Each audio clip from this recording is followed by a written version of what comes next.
Hello बच्चों, स्वागत है आपका हमारे चैनल पर्सनल ट्यूटर में। मेरा नाम है ऐश्वर्या शर्मा एंड मैं आपको पढ़ाऊंगी chapter number 4 Maharashtra before the times of Shivaji Maharaj. तो चलिए हम स्टार्ट करते हैं हमारा chapter. At the beginning of 17th century CE, most of the territory in Maharashtra was under the control of Nizam Shah of Ahmednagar and Adil Shah of Bijapur।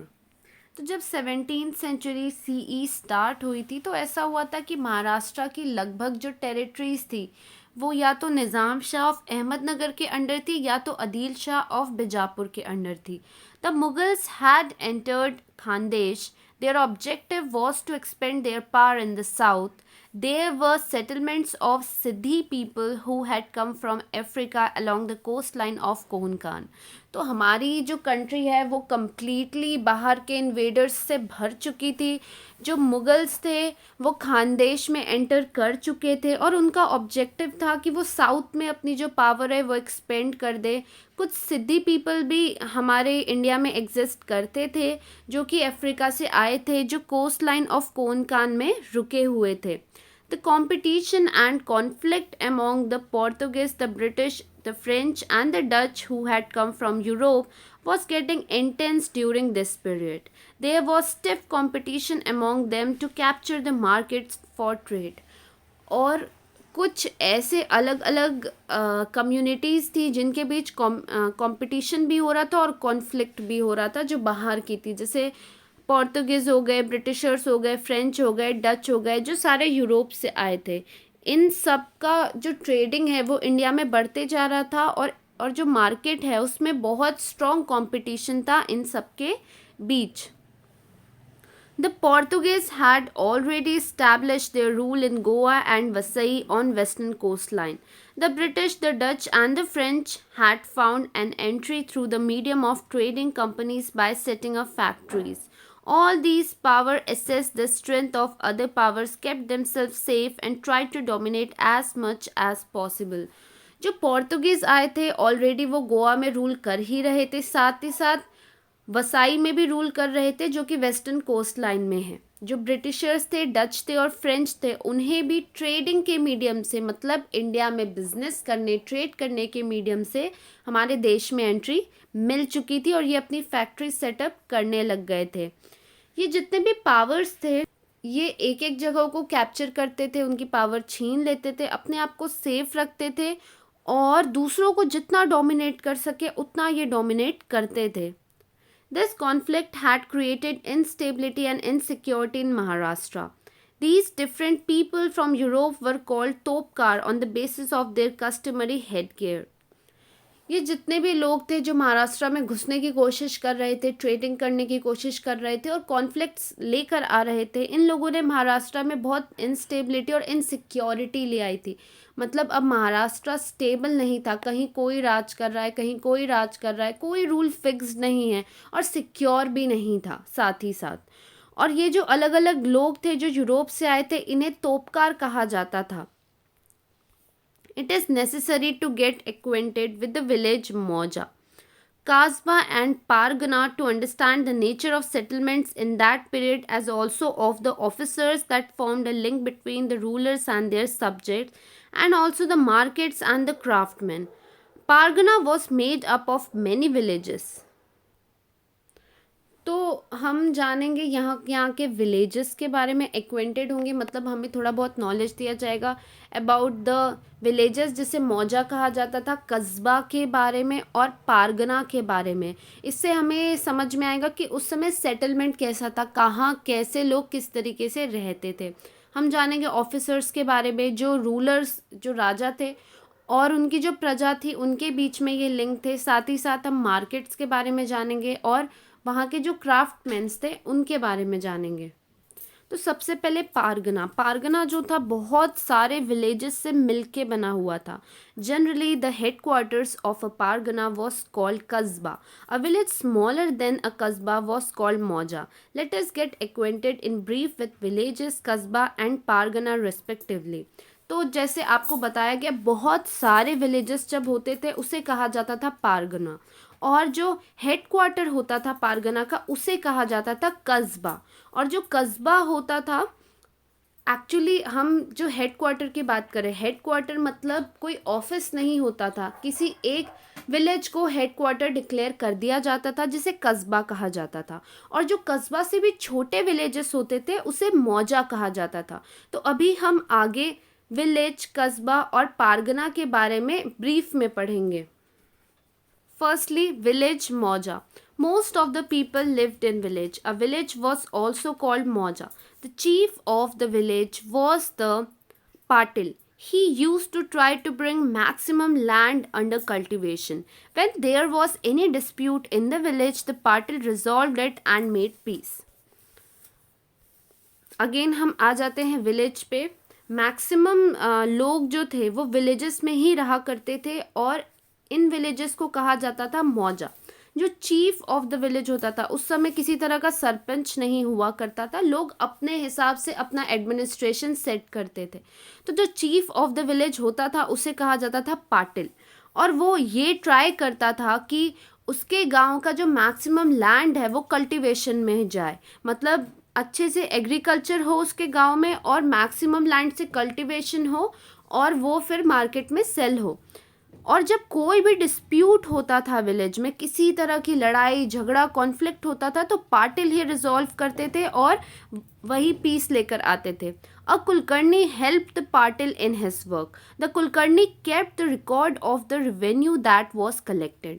There was various artisans in the village. They had hereditary rights regarding their occupation. The peasants gave a share of their agricultural produce to the artisans for the service they rendered to the village community. तो जैसे पाटिल काम करते थे उनके साथ उनकी help करने के लिए कुलकर्णी भी रहते थे। जो कुलकर्णी रहते थे वो क्या करते थे कि जो भी रेवेन्यू आ रहा है, पैसा आ रहा है विलेज में, उसका रिकॉर्ड रखते थे कि यदि एग्रीकल्चर हुआ, कल्टीवेशन हुआ, तो फार्मर्स ने कितनी सेलिंग की और उस सेलिंग के बाद कितना कितना रेवेन्यू इन लोगों को आया। इन लोगों को आया का मतलब होता है, यहाँ पे मेंशन नहीं किया है बट मैं आपको बता देती हूँ, टैक्स। एक्चुअली जितने भी विलेजर्स होते थे, चाहे वो क्राफ्ट्समैन हो, चाहे वो फार्मर्स हो, या चाहे वो कोई भी दूसरा काम करते हो, उन्हें कुछ part of their income as a tax पे करना पड़ता था पाटिल को। तो कितना इनकम पे करना है या पे हो रहा है, ये सारी चीज़ों का रिकॉर्ड कुलकर्णी रखते थे। और बहुत सारे आर्टिशंस भी थे विलेजेस में, और लोगों के पास हेरिडिटरी राइट्स रहती थी उनके ऑक्यूपेशन की। हेरिडिटरी राइट्स का मतलब होता है कि यदि एक फादर फार्मिंग कर रहा है तो उसका जो बेटा है उसके पास ये राइट आ जाती है कि वो फार्मिंग ही करेगा। यदि एक आर्टिशन का काम कर रहा है फादर, तो उसके बेटे के पास ये हेरिडिटरी राइट चली जाती है कि उसका जो बेटा है वो भी आर्टिशन का ही काम करेगा। सेम किंग के केसेस में भी होता था। और जो पीजेंट्स थे वो शेयर दिया करते थे, जैसे कि मैंने आपको बताया, अपने एग्रीकल्चरल प्रोड्यूस का आर्टिशंस को। This share was known as baluta, और इस शेयर्स को कहा जाता था बालूता। लेकिन यहाँ पे आप ध्यान दीजिए, यहाँ पे क्या दिया कि पीजेंट्स अपना शेयर्स किसे दिया करते थे? Artisans for the service they render to the village community. मतलब जो आर्टिशंस थे, यदि वो विलेजर्स के लिए कोई काम कर रहे हैं, कोई सर्विसेज प्रोवाइड कर रहे हैं, तो पीजेंट्स अपना कुछ शेयर उन्हें दे दिया करते थे। बट अगेन मैंने जो टैक्स रेवेन्यू की बात की वो चीज़ अलग है। Now next is Kasbah. A Kasbah was like a big village. It was usually the headquarter of the Pargana. Example, Indapur Kasbah of Indapur Pargana.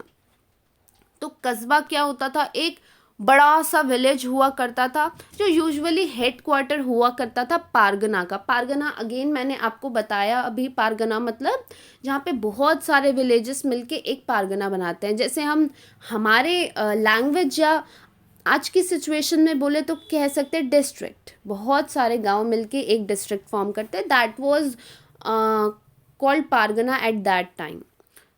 तो जैसे एग्जाम्पल दिया, इंदापुर कस्बा था तो वो इंदापुर पारगना का हेड क्वार्टर था। Wai kasba of Wai pargana were the headquarters of those parganas.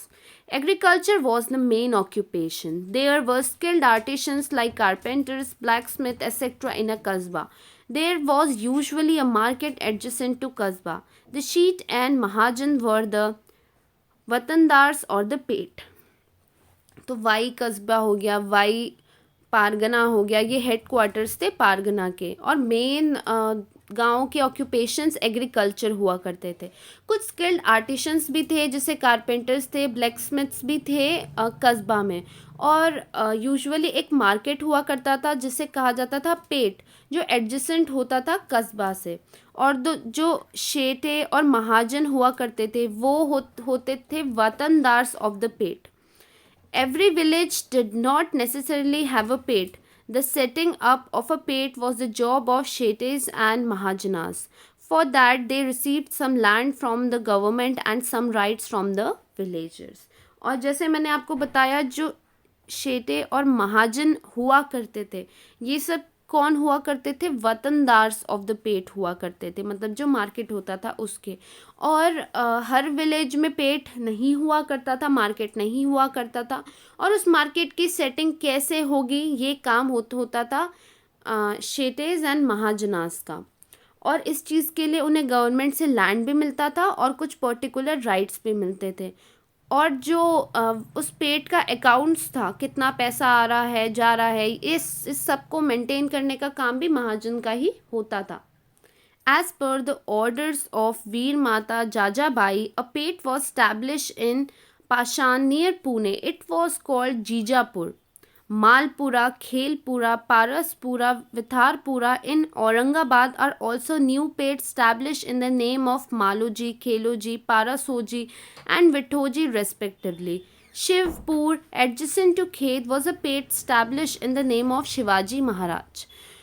तो वीर माता जाजाबाई जो थी, उनके ऑर्डर पे एक पेट स्टैब्लिश किया गया था पाषाण में, जो पुणे के पास ही है, और उसे कहा जाता था जीजापुर.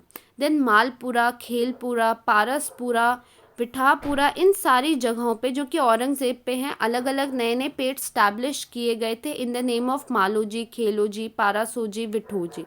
और शिवापुरा जो कि खेत के एडजेसेंट ही है, वहाँ पे भी एक पेट स्टैब्लिश किया गया था on the name of Shivaji Maharaj.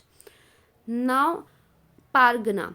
Many villages together made a pargana, but the number of villages was not the same in all parganas. For example, the Pune pargana was a big pargana. It consisted of 290 villages. There were 64 villages in the Chakan Pargana. The Shirwal Pargana was small. It had only 40 villages. The Deshmukh and Deshpande were the Vatandars officers of Pargana. तो बहुत सारे villagers साथ में मिलके एक पारगना बनाते थे. लेकिन जो नंबर ऑफ विलेजेस होते थे पर्टिकुलर पारगनास के, ये अलग अलग जगह डिफ़र करते थे. जैसे सबसे बड़ा जो पारगना है वो है पुणे पारगना, और इसमें 290 विलेजेस हैं. नाउ नेक्स्ट जो चकन पारगना है, इसमें 64 विलेजेस हैं. देन शिरवल पारगना है, वो जो छोटा है, इसमें 40 विलेजेस हैं. और जो देशमुख और देश पांडे हुआ करते थे वो वतनदार ऑफिसर्स, मतलब इंचार्ज हुआ करते थे of the pargana. The Deshmukh was the chief of Patils in a Pargana. The Deshmukh did at the Pargana level what the Patil did at the village level. जो देशमुख हुआ करते थे वो सारे पाटिल्स के चीफ हुआ करते थे, और जो पाटिल्स विलेज लेवल पे करते थे वही देशमुख पारगना लेवल पे किया करते थे. The Deshpande was the chief of all Kulkarnis in the Pargana. The Deshpande did at the Pargana level the work that Kulkarnis did at the village level. These Watandar officers were the link between the people and the government. और जो देश पांडे हुआ करते थे वो chief होते थे सारे कुलकर्नीस ऑफ विलेजेस के. जो कुलकर्नीस विलेज लेवल पे किया करते थे वही देश पांडेस अपने पारगना लेवल पे किया करते थे. और ये जो वतनदार ऑफिसर्स हुआ करते थे, ये जो भी रूलर है या जो भी गवर्नमेंट है और जो लोग हैं उनके बीच का लिंक हुआ करते थे. In case of enemy invasion और draft, These Watandar represented the grievances of the people to the government. Sometimes these officers misused their powers. They collected more money from the people than was due or did not remit the money so collected to the government in time. On such occasion, the people suffered harassment. और बहुत बार ऐसा होता था कि किसी enemy ने attack किया village पे, या फिर सूखा पड़ गया, ड्रफ मतलब सूखा पड़ना होता है, सूखा पड़ गया, तो ये जितने भी वतनदार होते थे ये लोगों के ग्रीवेंसेस मतलब परेशानियां लेकर जाते थे गवर्नमेंट के पास। पर बहुत बार ऐसा होता था कि ऑफिसर्स अपनी पावर मिसयूज़ करते थे क्योंकि इनको चेक करने के लिए कोई नहीं रहता था। ये लोग क्या करते थे कि जितना मनी इनको मतलब एक्चुअली मनी कलेक्शन क्यों होता था, क्योंकि गवर्नमेंट को कुछ रेवेन्यू टैक्स के वे पे लोगों को देना पड़ता था, तो उसका कलेक्शन का काम इन ऑफिसर्स का रहता था। लेकिन ये लोग मिसयूज़ कैसे करते थे, ये लोग मिसयूज़ ऐसे करते थे कि जितना मनी ड्यू है उससे ज़्यादा मनी ये कलेक्ट करते थे और फिर दिया करते थे अपनी जो गवर्नमेंट है उसको। और इस कारण से क्या होता था, लोगों के साथ हैरेसमेंट होता था, क्योंकि आप खुद सोचिए कि जहाँ पे 100 रुपये देने हैं वहाँ पे ये 200 रुपये कलेक्ट करेंगे, तो ऑब्वियसली फार्मर्स भी इतने रिच नहीं हुआ करते थे that they will have sufficient amount of money. उनके पास भी कम पैसा हुआ करता था, उसमें भी बहुत ज़्यादा टैक्स पेमेंट एंड प्लस उन्हें एक्स्ट्रा पे करना पड़े, तो बहुत हैरेसमेंट होता था लोगों के साथ। Watan is an Arabic word. In Maharashtra, it is referred to hereditary land for which the holder does not have to pay revenue. वतन जो वर्ड है ये एक अरेबिक वर्ड है और महाराष्ट्र में इसका यूज़ होता है रिफ़र करने के लिए हेरिडिटरी लैंड को, जिसके लिए होल्डर को रेवेन्यू पे नहीं करना पड़ता क्योंकि वो उसे हेरिडिटरी में मिला है, अपने फादर से, अपने फोर फादर से वो लैंड मिला है। Now the calamity of a famine. Agriculture was dependent on rainwater. If it did not rain, crops would fail. The prices of food grains rose. It became difficult for the people to get food grains and other things. There was no fodder for the cattle. Water became scarce. It became difficult for people to live in the village. They were forced to leave the village. A famine was a great calamity for the people. तो पहले क्या होता था, जब बहुत सूखा पड़ जाता था, फेमाइन आ जाता था, बहुत बहुत दिनों तक बारिश नहीं होती थी, तो लोगों के पास सबसे पहला ऑक्यूपेशन का जो था वो था agriculture. Agriculture was the main occupation. उसके अलावा थोड़े छोटे मोटे काम यहाँ वहाँ होते थे। तो आप सोचिए जब सूखा पड़ जाता था, बारिश नहीं होती थी, तो you can understand that agriculture भी नहीं होता था, या कुछ जगह हो गया, मतलब हम कहेंगे नहीं ही होता था। एंड देन यदि एग्रीकल्चर नहीं हो रहा है तो जो बचे कुचे क्रॉप्स है उन्हें ही मार्केट में बेचा जाएगा, एंड इस कारण से जो प्राइसेस होते थे वो बहुत ज़्यादा राइज कर जाते थे, बहुत ज़्यादा इंक्रीज़ हो जाते थे प्राइसेस। और इसीलिए लोगों के पास पैसे ही नहीं बचते थे कि वो फूड ग्रेन्स खरीद सके। साथ ही साथ लोगों के पास इस चीज़ के लिए भी पैसे नहीं बचते थे कि उनके जो कैटल्स हैं, उनके जो पेट हैं, उसके लिए फॉडर खरीद सकें, और पानी की भी कमी हो जाती थी। साथ ही साथ लोगों का विलेजेस में रहना बहुत डिफ़िकल्ट हो जाता था और मजबूरन उन्हें माइग्रेंट बनकर एक विलेज से दूसरे विलेज जाना पड़ जाता था। इसलिए फेमाइन बहुत ही ग्रेट कैलामिटी थी, मतलब बहुत ही बड़ा डिज़ास्टर था उस समय का। A great famine occurred in Maharashtra in 1630 CE. People were greatly distressed due to this famine. It has been described in these words. People were ready to sell themselves for a piece of bhakri, but there was nobody to buy them. There was a severe scarcity of food grains. Entire families were destroyed. तो एक बहुत ही great famine आया था, है ना, सूखा, बहुत ज़्यादा सूखा पड़ा था महाराष्ट्र में 1630 CE में, और लोग बहुत परेशान हुए थे इसकी वजह से। इसे किसी ने अपने वर्ड्स में डिस्क्राइब किया है, कैसे किया है कि लोगों के पास खाने को कुछ नहीं था, और एक खाने की भाकरी मतलब एक खाने की चीज़ होती है, एक खाने की चीज़ के बदले लोग अपने आप को सेल करने को तैयार थे। मतलब ना लोगों के पास पैसा था and they don't have any food, तो खाने की चीज़ के लिए वो खुद को तक बेचने को तैयार थे, ऐसी कंडीशन थी। लेकिन उन्हें कोई खरीदने वाला नहीं था, इतनी बुरी कंडीशन थी। और बहुत स्कैरसिटी हुई थी फूड ग्रेन की, बहुत कमी हुई थी, और कितने परिवार डिस्ट्रॉय हो गए थे। Cattle and farm animals died. Obviously जब लोगों के पास खुद का खाने का नहीं रहेगा तो वो अपने एनिमल्स, कैटल्स, पेट को कहाँ से खिलाएंगे, तो बहुत सारे एनिमल्स मर गए। Agriculture was devastated. The famine put an end to industries. All financial transactions came to an standstill. People had to wander to faraway regions in search of a livelihood. It was a great challenge to bring back to normalcy. तो क्या हुआ था, पूरी families destroy हो गई थी, animals मर गए थे, एग्रीकल्चर जो था पूरा डिस्ट्रॉय हो चुका था, और फेमाइन के कारण इंडस्ट्रीज़ भी बंद हो चुकी थी। फाइनेंशियल ट्रांजैक्शंस जो होते थे, मतलब पैसा जाना पैसा आना, ये सारी चीज़ें बंद हो चुकी थी, और लोगों को दूसरी जगहों तक जाना पड़ रहा था अपनी जीवनचर्या चलाने के लिए। और ये चैलेंज था एक नॉर्मल लाइफ वापस से जीना। इस फेमाइन ने लोगों को पूरे तरीके से डिस्ट्रॉय कर दिया था। The work of Warkari movement. Society was greatly influenced by blind beliefs and rituals. People had become fatalistic and inert. They had lost all initiative. The condition of the common people was miserable in such a circumstances. The sons in Maharashtra endeavored to inspire the masses.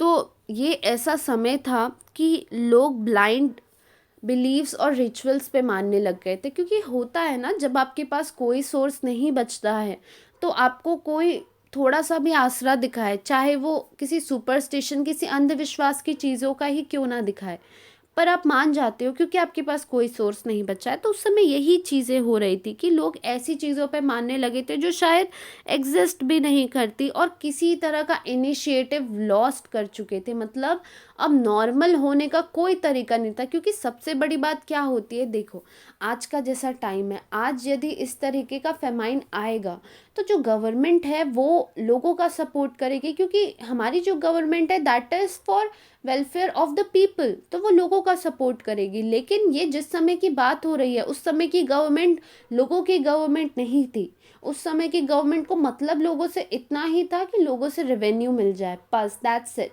उसके अलावा कोई मतलब नहीं था। तो इन बेचारों का तो कोई नहीं था, तो इसीलिए कोई तरीका नहीं था इन लोगों के पास अपनी लाइफ को नॉर्मल लेके आने का। इनकी जो कंडीशन थी बहुत मिजरेबल हो चुकी थी, बहुत ख़राब हो चुकी थी। और ऐसे सर्कमस्टांसेस में जो सन्स थे महाराष्ट्र के, उन्होंने ये सोचा कि हम मिलकर इन्हें इंस्पायर करेंगे और इनकी लाइफ नॉर्मल लेकर आएंगे। In Maharashtra, the tradition of sons, which began with son Dhyaneshwar and son Namdev, was carried on by sons coming from various strata of the society. People from all strata of society were part of the son tradition. For example, son Choka Mela, son Goroba, son Sena, son Savan, son Narhari, son Sheikh Mohammed, etc. Son Chokoba's wife, son Soirabai and sisters Sant Nirmalabai, Sant Muktabai, Sant Janabai, Sant Kanhopatra, Sant Bihanabai Siwarkar and other women were also among them. तो महाराष्ट्र में एक tradition start हुआ संत का, जिसे start किया संत Dhyaneshwar and संत नामदेव ने।